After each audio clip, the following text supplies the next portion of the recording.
So, next question is from Liam. What is the best way to utilise a music video in order to get the most out of the content and increase its value? And how important do you feel music videos are for new artists? And this is a really good question, and I like this question. Also, a very similar one came through this morning on YouTube, which, because I was working on some of this stuff last night, I didn't have a chance to add that one in. But very similar thing about music videos. And I've had a similar conversation 3 times this week about music videos. I think music videos are important, so I wanted to get a couple of things across. Quick fire as well. Yeah, I wanted to get a couple of things across about music videos, which because there's a few things that, for me personally, I hate lyric videos.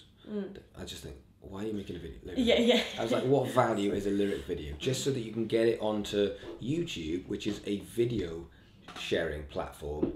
So you're trying to get your audio on. You're trying to cheat the system by crowbarring on, just so people can go and find it on YouTube instead. For me, I'm like, just go make a video. Yeah. Right? Like, because you were doing so well. Yeah, go make a video because it's cheap. You can make something good now with an iPhone. Like, you don't need to have a £10,000 budget. So if you're gonna put all that time and effort into making a really great song, then just make a decent video. It doesn't have to be high production. It has to be something that's creative, and you can do something creative for nothing. So, but the thing with music videos is very, very important. So, I actually think one of the questions, what was that? So the best way to utilize a music video, well, it's distribution, is what it is. And so this is the conversation I've had 3 times this week.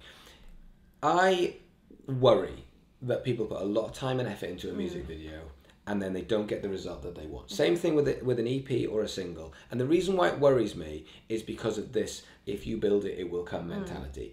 If I put lots of time, effort and money into a music video, and then I put it out there, everyone will recognize my genius, and it will fly more, and there's more chance of people will share it. Well, not always the case. In fact, very rarely is that the case.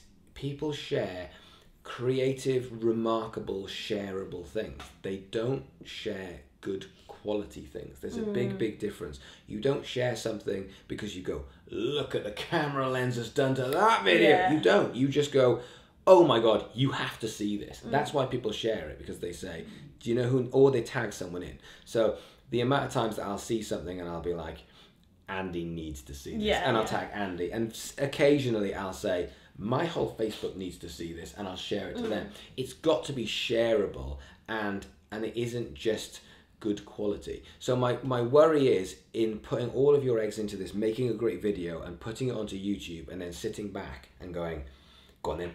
Yeah. Is the same thing as making an EP and saying, guys, I'm going to do an EP, it's going to be fantastic, or the EP's exciting, oh, it's really, really good. Tell you what, the EP's coming out next week, oh, 2 days to the EP, let's have an EP launch, everyone comes to the EP launch, right, by the way, now you can buy an EP, nothing. And then bands just go, right, that was good, yeah, so we did our EP launch, yeah, we sold 10 EPs on the day. Well, what next? What do you do what do you do every day for the next 365 days to sell that EP? Because you better believe when this book comes out for me, I'm not going to just be going, by the way, buy my book until the day it comes out. I'm going to be rinsing it until the next book comes out. By the way, there's going to be a next book. And that to me is distribution. Yeah. So when it comes to a music video, what do? Well, you go and find forums on Facebook as a first thing, and you go and actually start talking to people on those forums. You start sharing your videos to people. You start showing it to people and saying, by the way, look at this. You start finding tags and hashtags that are going to fit in, that people are going to search for.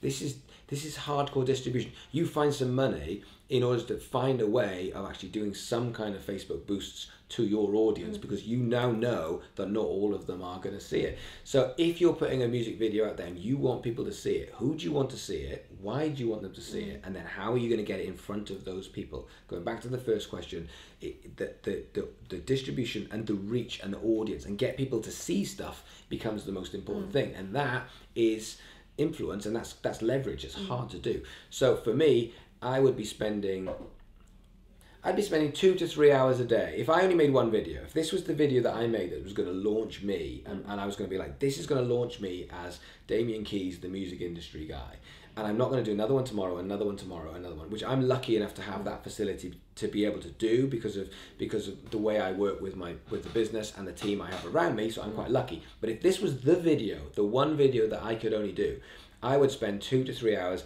every single night for 2 to 3 months getting this video in front of more people again and again, and I'd be going on forums and just chatting to people, and when they're like talking about questions, I'd be saying, oh dude, I think I can help you, why don't you message me, by the way, here's a video to show roughly what I do. And I'd be doing that again and again and again, and I'd be sat on Instagram and I'd be finding bands and I'd be saying, I think this video can help you. I've seen what you're doing. I wanted to help you. You don't have to watch it, but I think this can help you. And if you could do that 100 times a night on Instagram over a year, you're talking about 30, 40,000 bands that would see me and then go, oh yeah, that guy, that I keep seeing that guy. And then in 3 months' time, I'd do another video. Would you be sending like to bloggers and influencers as well? Yeah, I would. But at the same point, you know, people spend a lot of time on trying to get their EP in front of a blogger. Okay. It's tough. I mean, you've been doing this, not just with your band, but you've been doing this for me, where you're actually going and finding people for the book.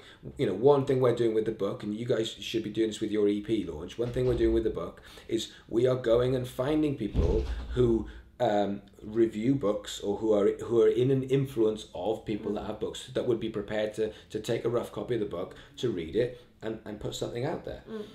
It's weeks. Yeah. It's weeks. Yeah. You're coming in and you're working with me and you're working with John Michael Morgan, who's the mastermind behind it, and you're actually putting together this strategy, and it's work. Yeah. It's proper work. Graft. Yeah. It's hard graft. You know, and it's going to carry on for the next 3 months, 2 months, and then after that the book comes out, and after that we have to just spend the next 3 months then going, right, well, what's next? What's the next bunch of people? How are we going to get on the next podcast? How are we going to get on the next thing? It's really hard work.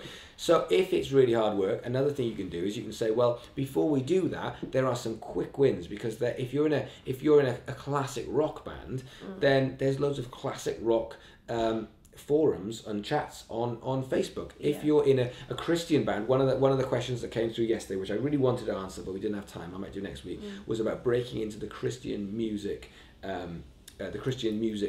scene. Well, it's the same thing as if you're in the death metal scene. It's a niche. It's how we're going to break into that niche. It's getting in front of the right people, and there's going to be Christian music chats and forums. You need to be not just posting in it, you need to be part of the community. So there's a difference when you're in a community as living.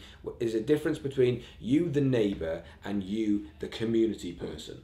You the neighbour is the person that never gets seen. Oh yeah, there's a guy who lives in there, you'll never see them. Or no, that's Damo. Yeah, no, we all go to the pub together and we chat about stuff, and yeah, he lends me his guitar, or that's part of the community.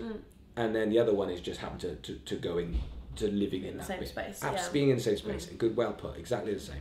So your job isn't to be in the same space and just go, here's my stuff. It's to build relationships and be part of the community. And so it's distribution. Yeah. And having a target, so you can say, we need to get to 10,000 views on this, and I'm not going to stop until I get it. And that's how you'd sort of sum up getting the best out of a music video. Is just distribution. Work. Yeah. And work and work really and hard. work and work and work.